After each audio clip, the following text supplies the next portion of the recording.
Hello, I'm Kara from Kara Tarot, and today I'd like to share with you my February decks and my February practice. I'm going to start off with the things that I'm doing for the month. If you don't know about Laetitia Barbier, she wrote a book that is on one of my deck book reviews, a marvelous compendium of the artwork historically of the tarot, and she also has a lot of fantastic courses. And this month I'm taking a course that uses the Visconti-Sforza deck, a course by Robert M. Place, the great tarot historian. And so because I'm taking that course this month, I'm using this deck as a deep dive for the entire month. This is the Pierpont Morgan Visconti-Sforza by US Games. It is a pip deck, and it is a pippy pip deck. If you're not used to using pips, this is going to be difficult for you. I started with Rider-Waite-Smith almost all of my life, and only recently have started reading pips. So if you know the cards, you can use pips. If you're just getting to know the cards, I don't think pips are the best way to go. I think the Rider-Waite-Smith system would be better. But anyway, I love the history of... My dog is bothering me, sorry. No, off. I love the history of this deck, and I was delighted to have this course on the history of the artwork of the tarot. And if you don't know about Robert M. Place, his focus is very much from an artist perspective, which is where I come from. So he's talking a lot about the sociological imagery he's focusing on the majors in this course. So that, and the background of the images, which often come from religious paintings or other great paintings that were known at that time. And his take on the Visconti-Sforza deck and the tarot in general is that you need to understand the time period in which the images were created, because they tend to be much more of an art focus and a sociological focus than an esoteric focus. That's his take, and the course. I'll put a link to the course, or I'll write the name in the description below so that you can look it up, because he did say he will be doing this course again. So I have a month-long deep dive at this Visconti-Sforza. If you follow me on Instagram, then you know that I try to do 2 affirmation card in-depth drawings. I use different decks for these. One of the daily draws that I do for affirmations is using the affirmations and the scripture, so I'm calling these scripture cards, from the Contemplative Tarot by Brittany Muller. I've mentioned this book before. She has either a scripture for each verse or a quote from a great Christian thinker, like Teresa of Avila or other great Christian thinkers. And for this, I am using the Terra Volatile. Because this is 1 card a day, I end up doing these for 78 days. So each card in the deck. This is by Credo al Absurdum. It's been around for a while. I just got mine because I got the most recent printing, and the printing was delayed. So I had to wait, and it's definitely worth the wait. This is classically informed artwork. I've spoken about Terra Volatile. It has a 5th suit, the vessel suit, which you can use or not use. I'm using the 5th suit in this scripture card as a time for me to look up the meaning of that card in their book, and then what I do is I find a scripture that I think suits it um, for this daily scripture card reading. The other daily affirmation that I'm doing began with using Influence of the Angels Tarot, my favorite tarot deck, and that has an affirmation for each card, which is, if you're creating a card deck, please do an affirmation for each card, because it gives you a whole nother way to utilize and enter into the life of that deck. So I finished with those affirmations, and then I moved on to, whoops, the Dali Tarot, which was a Christmas present from my mother to me, a deck that's been on my wish list for a long time. The artwork of Salvador Dali, but it is an early collage deck because he utilizes great works of art as the basis for many of these. Of course, I would pull that one. That's the Magician, where he used a picture of himself. He uses great works of art and then does his own artwork around them to form this blend of artwork. Well, in the huge book that comes with it, with Johannes Fiebig, did the writing to go with the deck, and for each one of the cards, he has what he calls practical advice. Now that's separate from the what he calls riddles and solutions, the meanings of the card. He has what he calls practical advice, and that's what I'm using for, these are in 4 different languages here, but there's practical advice, and then they give the pictorial sources for each card as well, for those of us who love art history. And it's the practical advice that I'm using as an affirmation for each one of these cards. Again, those affirmations are things that I post daily on my Instagram, which is Cara Dahl Russell on Instagram. If I think about it, I'll put a link to that in the text below also. So those are the things that I'm doing for the entire month. And so I wanted to start with that.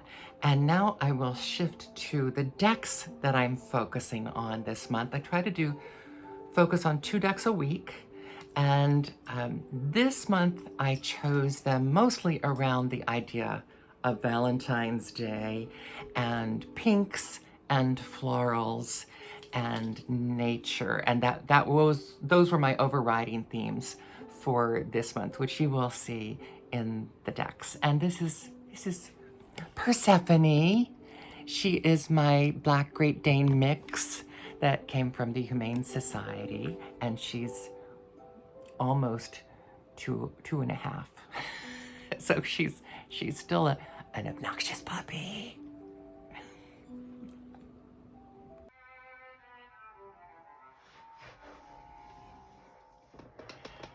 So I continue now with the cards that I'm using monthly, and I started the month with the Celestial Carnival Tarot, which I got from Sirius Tarot Company on eBay.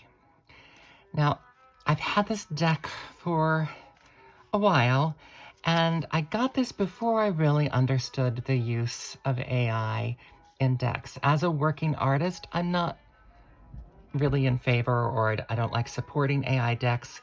This is an AI deck. Although my niece, who works in graphic art, said that for the most part, it could be just computer art, but there are some times when she looks at a card and she says, that's definitely AI. And the creator was upfront about the use of AI in this deck. It came with a bag and a booklet, which I'll show you in a moment. I got this because I wanted a deck with a lot of pinks. I liked the color scheme of this deck, and I also wanted castles. And there are a lot of castles in this. Now, look at this card. This is the King of Wands. I think it's a very appropriate King of Wands card. Not all of them are. Many of the cards are just kind of generic decoration. They may have the cups, like that has 5 cups.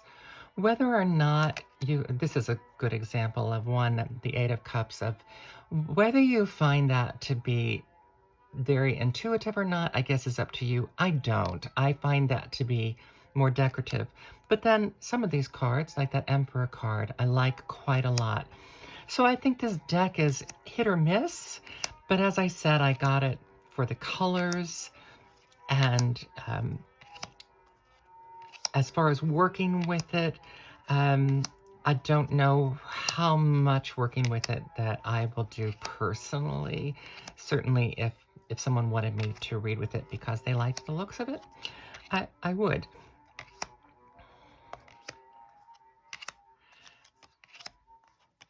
So it's very pretty and very decorative, as a lot of AI decks are. Whether they include any or much information other than the suits information, I really find these to be lacking in any of the other symbols that I would want to have in a tarot deck that would help me read with it. And here's one. And this, I actually told her about this when I said, okay, you've got 8 cups here for the 6 of Cups. It's just a mistake. And I think she said she'll be correcting that for future versions of it.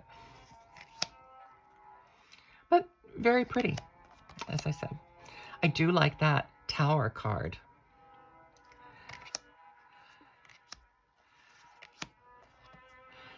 For the most part, I like this Hermit card. I like that he has this tiny little light. But this Hierophant card, I think, is just plain old hard to see. And a lot of the queens I'm not crazy about.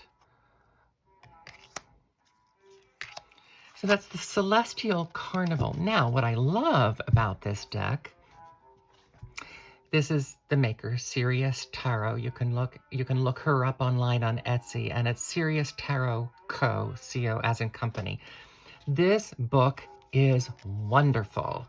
It's beautifully written with each card, including the minors, has elements, astrological, archangel, and keywords, which are really good keywords, and then a paragraph about upright and a paragraph about reversed. I have found that I like this book so much. I use it with a lot of different decks, and it's a nice small size that's easy to carry around. If I just want something to refer to. No author is listed on this book, but it's really well written. And so far, I haven't found anything that matches it in my library of other tarot books, so it's not necessarily lifted, just no author is listed. Celestial Carnival Tarot from Etsy, Serious Tarot Company. Along with that, I am using a deck that I just really couldn't wait to get back to. I've talked about it before, the Tarot de Carlotydes. The little white book on this is just like this, and then you unfold it and then flip it like this. It has 5 languages: Spanish, English, French, Dutch, and Portuguese. This is what the card backs look like. And I got this deck thinking that it was just kind of pretty decorative deck. I consider it now, having worked with it, a hybrid deck.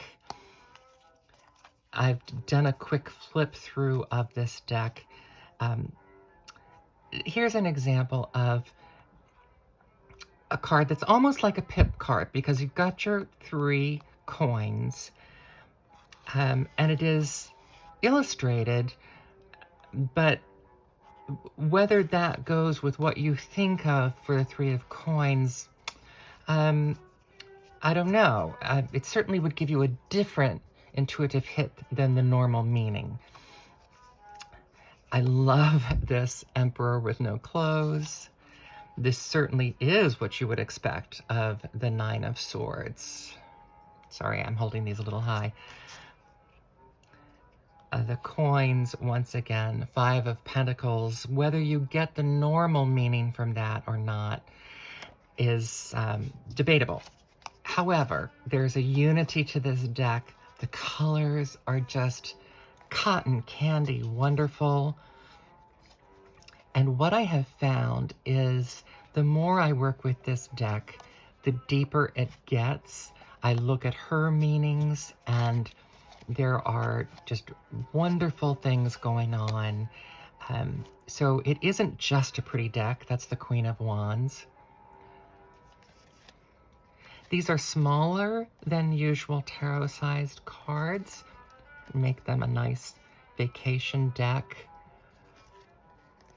And so the best thing I can say about it is it has pop references too. Clearly that looks like David Bowie. This looks more like an Erte, 1920s.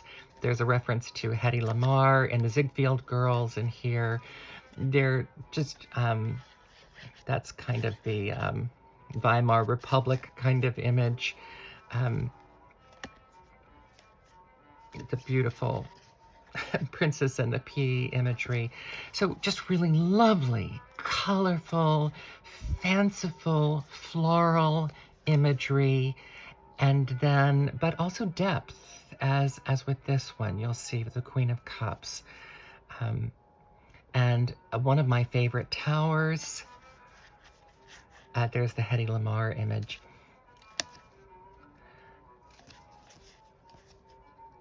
So the best thing I can say about this deck as a high compliment is it just keeps getting deeper and deeper. My very favorite all-time Hierophant card. You could think of this as the church celebrating Easter, but I just love the fact that here's the Pope sitting and having tea with bunnies. So it just gets deeper and deeper the more that I work with it, and that's, I think, one of the best things you can say about any tarot deck. It's published by Fournier.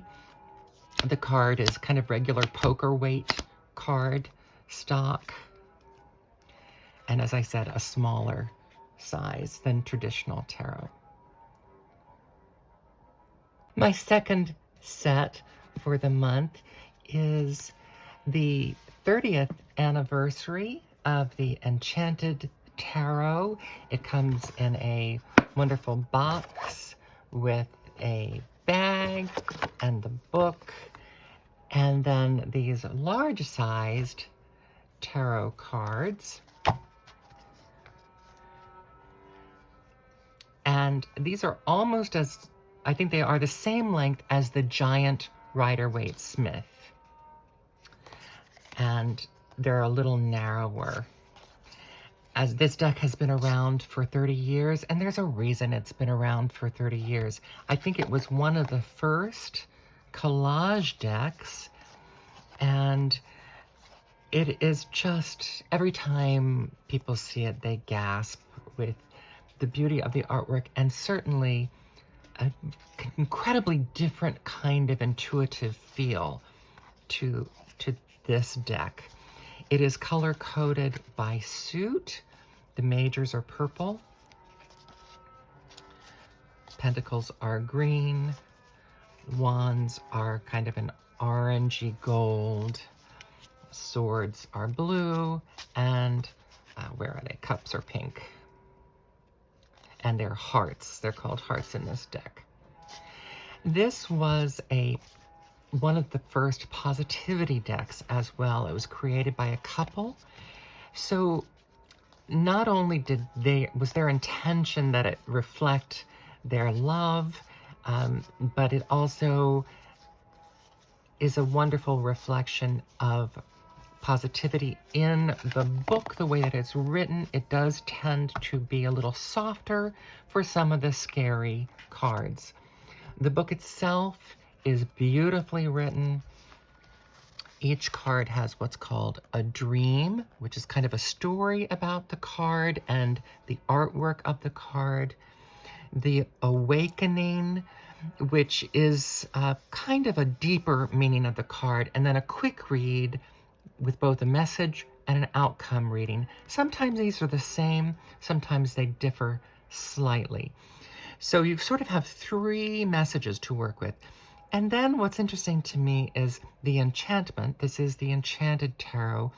It has almost like little spells that you can do that relate to the cards. Like this is, place a bunch of newly cut flowers in a vase.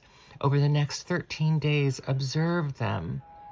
Take them outside and bury them in the earth, saying this charm, and let your pain go with them and walk away. So whether you're into that amount of enchantment and kind of witchy spell casting, I still, and I'm not, as most of you would know, I still find those things interesting exercises. Certainly, they could sit just as well as a psychological exercise. So, tremendous depth in every card,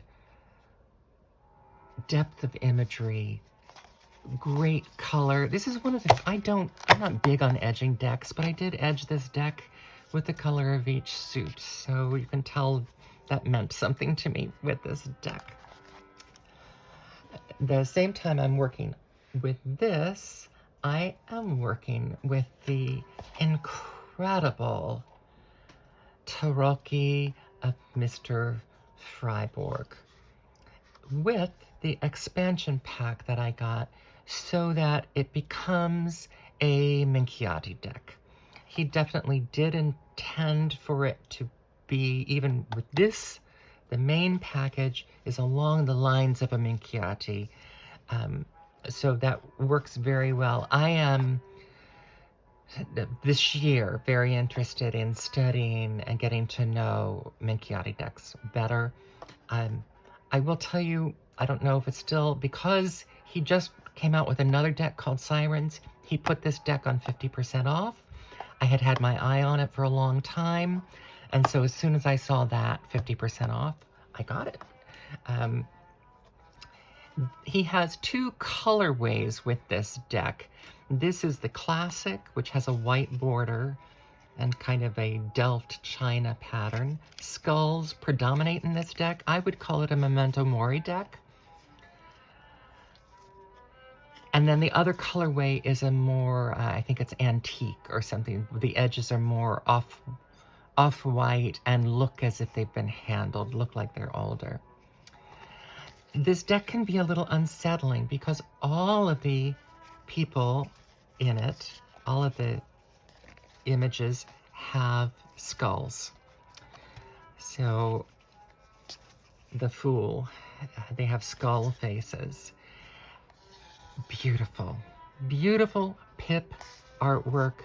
This is just a favorite 8 of Pentacles, 8 of coin cards for me, just because of the coloration, different coin patterns.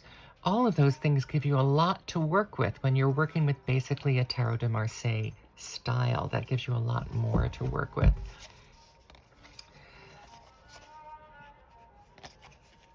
It also has, with the expansion deck, it has zodiac signs, and then north, south, east, and west, and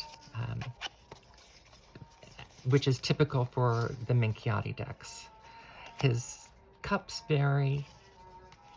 So the swords, the cups vary from card to card. They're not the same in every one of the cards. I love the color palette of this deck. And of course, it's a tremendously strong deck. He thought through it very carefully. Interesting tower with people running from the burning tower.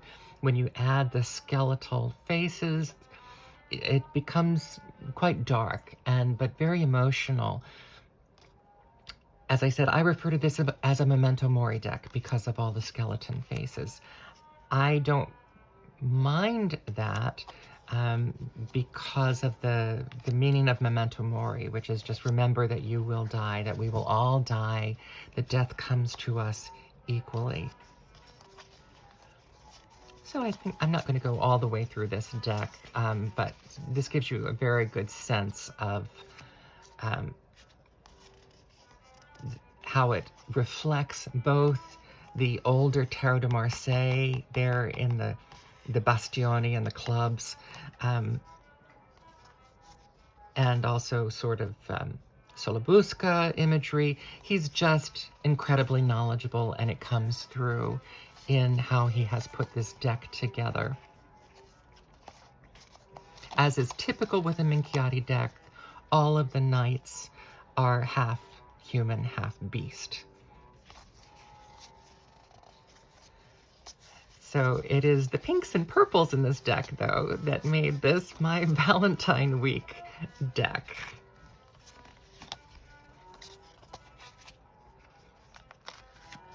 The Tarocchi of Mr. Friborg, and a little book. With Minchiati decks, it can be very hard to find a good deck. This is a concise, as you can see, each card doesn't have a lot. Very concise deck, but book, but very useful, very, very useful. I cannot praise this highly enough, and certainly if it's still on half price, go for the whole package. It would work fine without the expansion, but since I was able to get it, I just got the whole thing.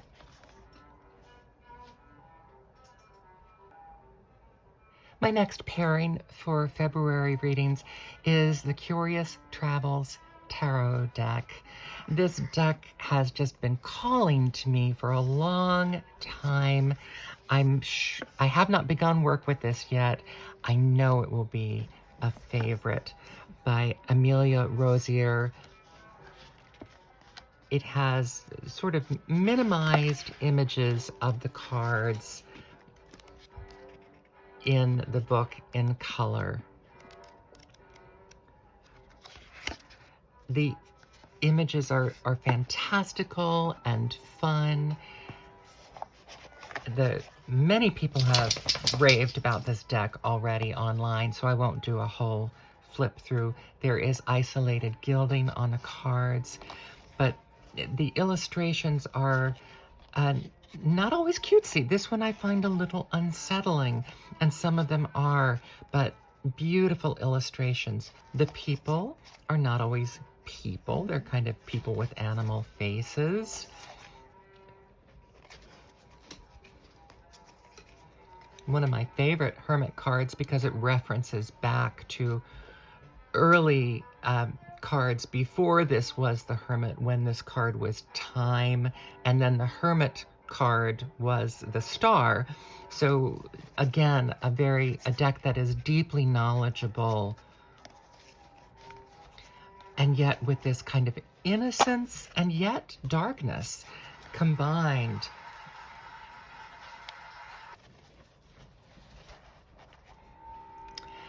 And then you see that some of the people are not really people.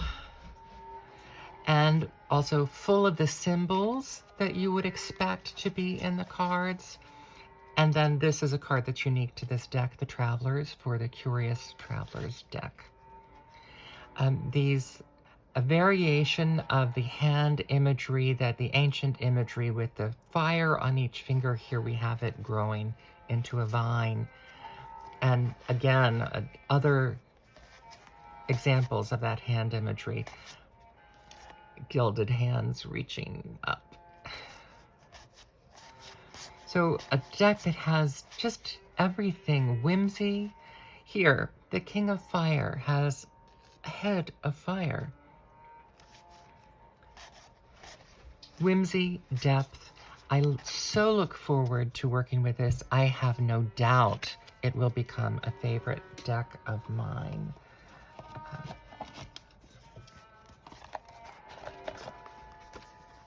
It's available through many different resources. The Curious Travels Tarot deck. And alongside that, I'm using another colorful deck, the Tarot Disassembled, which I've spoken about before. I think it's just overdue and brilliant study of the symbols. Nice box. I think you can get different colorways with this. I got the orange edging, and this is the back, highlighting the symbols. It has a beautiful rose petal finish. The Curious Travels was a linen finish. And then, as you can see, great variety of color in the deck. And it strips the people out, it strips the drawings out, and just gives you the symbols for each card. So you can really do an in-depth study of the symbols,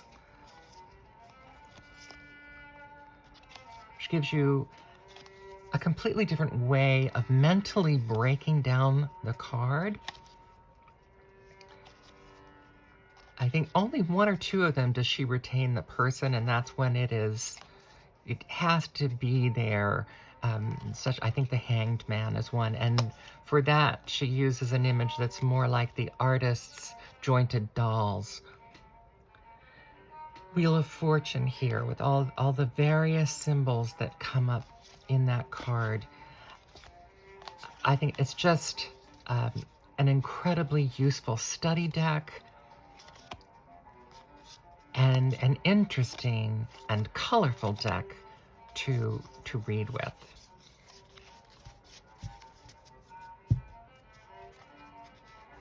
She has come out with some round mandala versions of this style deck recently, which would also be, I think, very interesting to work with. And finally, as I close out Valentine month, I'm back to one of my favorites. This was one of my top 5 from last year, the Forager's Daughter's Tarot. Forager's Daughter Tarot with this beautiful gilding and incredible artwork that is completely in line with Rider-Waite-Smith imagery and yet completely different. It is its own thing. I think this deck is brilliant. For me, it is one of the strongest intuitive readers that I have, but I do also have the brilliant book that comes with it, which again breaks the cards down in multiple ways for you to look at and think about. She has information about the herbs and plants and insects and animals that are included in each one of the cards, and then different ways of approaching the card as well.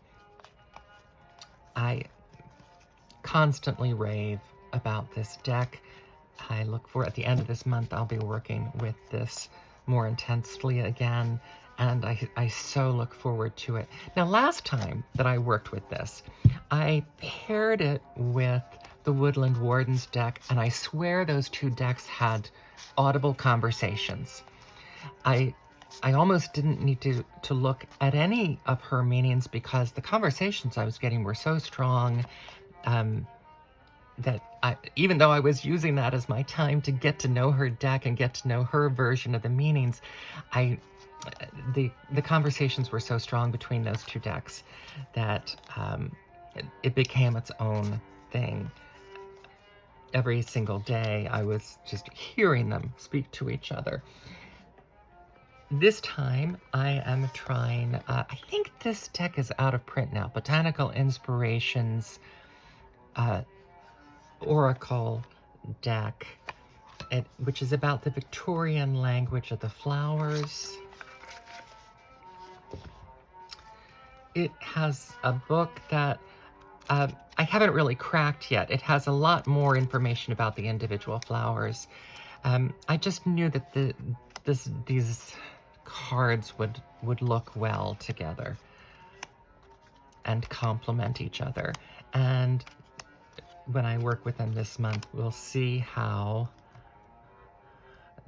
they communicate.